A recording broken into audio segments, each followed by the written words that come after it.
Hello friends, good morning. நான் உங்கள் பிரியா பேசுகிறேன். எல்லாரும் எப்படி இருக்கீங்க? இன்றைக்கி நம்ம இந்த வீடியோவில் என்ன பார்க்க போகிறோம்னு பார்த்தீங்கன்னா, நம்ம டே டு டே லைஃப்பில் யூஸ் ஆகக்கூடிய சூப்பரான டிப்ஸ் பார்க்க போகிறோம். அப்படியே ஒரு சூப்பரான ஸ்நாக்ஸும் பார்க்க போகிறோங்க. வீடியோவை ஸ்கிப் பண்ணாமல் பாருங்கள் ஃப்ரெண்ட்ஸ். அப்போ தான் நான் என்ன சொல்ல வரேன் அப்படின்றது உங்களுக்கு கிளியராக புரியும். ஓகே ஃப்ரெண்ட்ஸ், இப்போ நம்ம வீடியோக்குள்ளே போகலாம். டிப்ஸ் நம்பர் 1 பார்க்கலாங்க. டிப்ஸ் நம்பர் 1ல் என்ன பார்க்க போகிறோம்னு பார்த்தீங்கன்னா, நம்ம புது பாத்திரங்கள்லாம் வாங்கணும் அப்படின்னா இந்த மாதிரி ஸ்டிக்கர்ஸ் வந்து அதில் இருக்குங்க.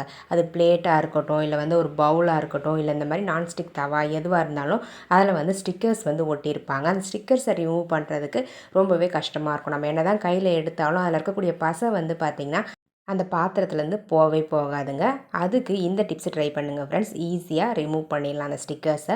புது பாத்திரம் எதுவாக இருந்தாலும் லைட்டாக வந்து இந்த மாதிரி அந்த ஸ்டிக்கர் இருக்கிற இடத்துல நீங்கள் ஹீட் பண்ணிக்கோங்க. ஹீட் பண்ணிங்க அப்படின்னா அந்த ஸ்டிக்கர் வந்து தன்னால் அதுவாக வந்து மேலே பிரிஞ்சு வந்துடுங்க. கொஞ்சம் பசை கூட அந்த பாத்திரத்தில் இல்லாமல் அந்த ஸ்டிக்கரோடையே சேர்ந்து வந்துடும். பாருங்கள், இந்த ஸ்டிக்கரில் வந்து பசை இருக்கும், பட் அந்த பாத்திரத்தில் கொஞ்சம் கூட பசை இருக்காதுங்க. ஸோ இந்த மாதிரி புது பாத்திரத்தில் இருக்கக்கூடிய ஸ்டிக்கர்ஸை ரிமூவ் பண்ணுறதுக்கு லைட்டாக நீங்கள் ஹீட் பண்ணிங்கன்னா போதும். அந்த ஸ்டிக்கர்ஸை வந்து ஈஸியாக ரிமூவ் பண்ணிடலாங்க. இந்த டிப்ஸ் எல்லாருக்குமே யூஸ்ஃபுல்லாக இருந்திருக்கும்னு நினைக்கிறேன். தேவைப்படுறவங்க ட்ரை பண்ணி பாருங்கள். இப்போ நம்ம நெக்ஸ்ட் டிப்ஸ் பார்க்கலாங்க. டிப்ஸ் நம்பர் 2 பார்க்க போகிறோம். டிப்ஸ் நம்பர் 2ல் என்ன பார்க்க போகிறோம்னு பார்த்தீங்கன்னா, நார்மலாக நம்ம ஆம்லெட்லாம் போடும்பொழுது முட்டையை உடச்சி ஊற்றிட்டு அதுக்கு தேவையான மசாலாலாம் போட்டுப்போம். ஸோ இந்த மாதிரி நம்ம முட்டையை உடச்சி ஊற்றிட்டு அதுக்கு மேலே மஞ்சள் தூள், மிளகாய் தூள், உப்புலாம் போட்டு கலக்கும்போது ஸோ அந்த மஞ்சள் தூள், மிளகாய் தூள்லாம் வந்து பார்த்திங்கன்னா அந்த முட்டையில் மிக்ஸ் ஆகவே ஆகாதுங்க. ரொம்ப கஷ்டமாக இருக்கும். ரொம்ப கலக்கிட்டே இருந்தால் கூட அது மிக்ஸ் ஆகவே ஆகாது. ஸோ இதை அவாய்ட் பண்ணுறதுக்கு ஒரு சூப்பரான டிப்ஸ் பார்க்க போகிறோம். ஒரு பவுல் எடுத்துக்கோங்க, இல்லை இந்த மாதிரி ஒரு கிளாஸ் மாதிரி எடுத்துக்கோங்க. அதில் கொஞ்சமாக தண்ணி வந்து ஆட் பண்ணிக்கோங்க. தேவையான அளவுக்கு மஞ்சள், உப்பு, மிளகாய் தூள் இது எல்லாத்தையுமே மசாலா ஐட்டம் எல்லாத்தையுமே இதில் போட்டு இந்த தண்ணியில் நல்லா மிக்ஸ் பண்ணி விட்டுக்கோங்க. தண்ணியில் அந்த மசாலா ஐட்டம்ஸ்லாம் மிக்ஸ் பண்ணிவிட்டு அதுக்கப்புறம் இந்த தண்ணியில் நீங்கள் முட்டையை வந்து உடச்சி ஊற்றிக்கோங்க. இந்த மாதிரி நம்ம தண்ணியில் மிக்ஸ் பண்ணிவிட்டு அதுக்கப்புறம் முட்டையை உடச்சி ஊற்றி நம்ம மிக்ஸ் பண்ணோம் அப்படின்னா ஈஸியாக வந்து முட்டையோட அந்த தண்ணியில் இருக்கக்கூடிய மிளகாய் தூள், மஞ்சள் தூள், சால்ட் எல்லாமே மிக்ஸ் ஆகிடுங்க. பாருங்கள், நான் லைட்டாக தான் மிக்ஸ் பண்ணேன். எந்த அளவுக்கு பர்ஃபெக்டாக மிக்ஸ் ஆகிடுச்சின்னு சொல்லிட்டு. ஸோ இந்த மாதிரி நீங்கள் ஆம்லேட் போடும்பொழுது இந்த டிப்ஸை ட்ரை பண்ணி பாருங்கள். ஃபஸ்ட்டு தண்ணியில் மசாலா ஐட்டம்ஸ்லாம் மிக்ஸ் பண்ணிவிட்டு அதுக்கப்புறம் முட்டையை உடச்சி ஊற்றி மிக்ஸ் பண்ணிக்கோங்க ஃப்ரெண்ட்ஸ். இப்போ நம்ம நெக்ஸ்ட் டிப்ஸ் பார்க்கலாங்க. டிப்ஸ் நம்பர் 3 பார்க்க போகிறோம். டிப்ஸ் நம்பர் 3ல் என்ன பார்க்க போகிறோம்னு பார்த்தீங்கன்னா, இந்த மாதிரி பால் பேக்கெட்ஸ்லாம் வந்து நம்ம பால் ஊற்றிட்டு இந்த பேக்கெட்ஸை தூக்கி குப்பையில் தாங்க போட்டுருவோம். அப்படி குப்பையில் போடாமல் இந்த பால் பேக்கெட்ஸை யூஸ் பண்ணி ஒரு சூப்பரான ஹோம் டெக்கர் ஐட்டம் ரெடி பண்ணிக்கலாம். அதுக்கு ஃபஸ்ட்டு நம்ம என்ன பண்ணணும்னா, அந்த பிளாஸ்டிக் கவர்ஸை ஒரு ஹாட் வாட்டர் இருக்கக்கூடிய பவுலில் போட்டுக்கணும். இந்த மாதிரி ஒரு பெரிய பவுலில் ஹாட் வாட்டர் வச்சுட்டு அதில் வந்து இந்த மாதிரி டிப் பண்ணி விட்டுருங்க. அப்படி இல்லைனா இந்த பவுலையே வந்து அடுப்பில் வச்சு ஒரு 5 நிமிஷம் வந்து பார்த்திங்கன்னா ஹீட் பண்ணி எடுத்துக்கோங்க. ஹீட் பண்ணுறதுக்கு முன்னாடி கொஞ்சமாக வந்து பேக்கிங் சோடாவோ இல்லை இந்த மாதிரி சோப்போ சேர்த்து மிக்ஸ் பண்ணிக்கோங்க. மிக்ஸ் பண்ணிவிட்டு அதுக்கப்புறமா இதை வந்து அடுப்பில் வச்சு நல்லா கொதிக்க விடுங்க. ஒரு 5 நிமிஷம் இந்த தண்ணி வந்து கொதிக்கணுங்க. அப்போ தான் அந்த கவருக்கு மேலே இருக்கக்கூடிய அந்த பெயிண்ட் எல்லாமே உங்களுக்கு ரிமூவ் ஆகும். இந்த மாதிரி அந்த கவரை வந்து ஒரு ஸ்பூன் வச்சு திருப்பி விட்டுக்கிட்டே இருங்க. அப்போ தான் 2 சைடில் இருக்கக்கூடிய அந்த பெயிண்ட்டும் வந்து ஈஸியாக உங்களுக்கு ரிமூவ் ஆகுங்க. பாருங்கள், தண்ணி எல்லாம் கொதிக்க ஆரம்பிச்சிருச்சு. ஒரு 2லேருந்து 3 நிமிஷம் அப்படியே விட்டுருங்க. விட்டுட்டு அதுக்கப்புறம் இந்த கவர்ஸை வந்து தனியாக வெளியே எடுத்துக்கோங்க. ஒவ்வொரு கவராக எடுத்து மேலே வந்து நம்ம பாத்திரம் தேய்க்கிற ஸ்க்ரப்பர் இருக்கு இல்லைங்களா, அந்த ஸ்க்ரப்பர் இருந்தால் போதும். அந்த ஸ்க்ரப்பரை யூஸ் பண்ணி லைட்டாக தேய்ச்சிங்கன்னா இந்த கவருக்கு மேலே இருக்கக்கூடிய பெயிண்ட் எல்லாமே உங்களுக்கு அழகாக ரிமூவ் ஆகிடுங்க. பாருங்கள், ரொம்ப ஹார்ஷாக தேய்க்காதீங்க. லேசாக வந்து தேய்ச்சிங்கனாவே போதும். அந்த பெயிண்ட் எல்லாமே ரிமூவ் ஆகிடும். உங்கள்கிட்ட ஃப்ரெஷ்ஷாக வந்து இந்த மாதிரி ஸ்க்ரப்பர் இருந்துச்சுன்னா அந்த ஸ்க்ரப்பரை யூஸ் பண்ணுங்கள்.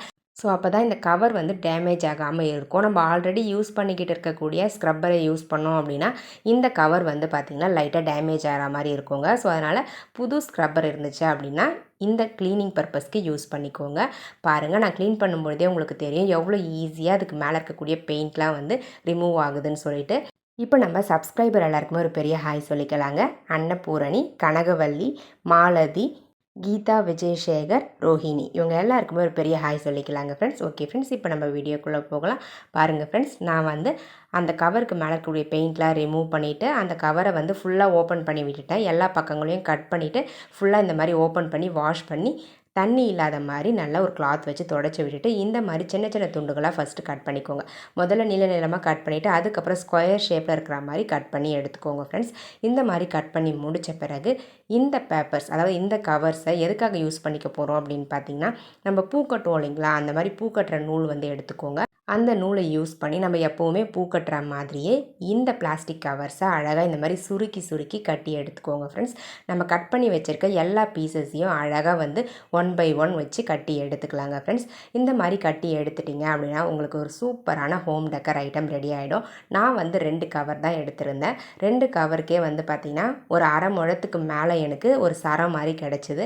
நீங்கள் ஒரு 10 கவர் எடுத்து கட் பண்ணி இந்த மாதிரி யூஸ் பண்ணிங்க அப்படின்னா நீங்கள் இந்த மாதிரி கட்டும் பொழுது உங்களுக்கு கண்டிப்பாக ஒரு 2லேருந்து 3 முழம் வரலாம் தாராளமாக வந்து கிடைக்கும். அதை வந்து உங்களுடைய வாசப்படியிலையோ இல்லை வந்து ஹோமை டெக்கர் பண்ணுறதுக்கோ நீங்கள் பயன்படுத்திக்கலாங்க. ரொம்பவே யூஸ்ஃபுல்லாக இருக்கும்னு நினைக்கிறேன் இந்த டிப்ஸ் உங்களுக்கு. நம்ம வேஸ்ட்டாக குப்பையில் தூக்கி போடக்கூடிய பிளாஸ்டிக் பால் கவர்ஸை யூஸ் பண்ணி சூப்பரான ஹோம் டெக்கர் ஐட்டம் ரெடி பண்ணியாச்சு. பாருங்கள், பார்க்க எவ்வளோ நீட்டாக அழகாக வெள்ளையாக சூப்பராக இருக்குன்னு சொல்லிட்டு பாருங்கள் ஃப்ரெண்ட்ஸ், ஒரிஜினல் ஃப்ளவர் மாதிரியே இருக்குது. உங்களுக்கு தேவைப்பட்டால் நீங்களும் இதே மாதிரி ட்ரை பண்ணி பாருங்கள். ட்ரை பண்ணி பார்த்துட்டு ரிசல்ட் எப்படி இருந்தது அப்படின்றத கமெண்ட் செக்ஷனில் மறக்காமல் கமெண்ட் பண்ணுங்கள் ஃப்ரெண்ட்ஸ். இப்போ நம்ம நெக்ஸ்ட் டிப்ஸ் பார்க்கலாங்க. டிப்ஸ் நம்பர் 4 பார்க்க போகிறோம். டிப்ஸ் நம்பர் 4ல் ஒரு சூப்பரான ஸ்நாக்ஸ் ரெசிபி பார்க்க போகிறோங்க. அதுவும் நம்ம வந்து பால் திரிஞ்சு போயிடுச்சு அப்படின்னா அந்த பாலை வீணாக்காமல் நம்ம ரீயூஸ் பண்ணி ஒரு சூப்பரான டிப்ஸ் வந்து பார்க்க போகிறோம். பாருங்கள், பால் வந்து இது ஏற்கனவே கொஞ்சம் லேட் ஆகிடுச்சு காசுறதுக்கு. ஸோ அதனால் இந்த பால் வந்து பார்த்திங்கன்னா திரிஞ்சிருச்சுங்க. ஸோ இப்போ நம்ம இந்த பாலை யூஸ் பண்ணி ஒரு சூப்பரான டிப்ஸ் பார்க்க போகிறோம். அதுவும் ஸ்நாக்ஸ் ரெசிபி பார்க்க போகிறோம். இந்த பாலை வந்து ஃபஸ்ட்டு நல்லா திரிய விட்டுருங்க. ஃபுல்லாகவே திரிஞ்சிடணும். கொஞ்சம் கூட அந்த பால் மாதிரி இருக்கக்கூடாது.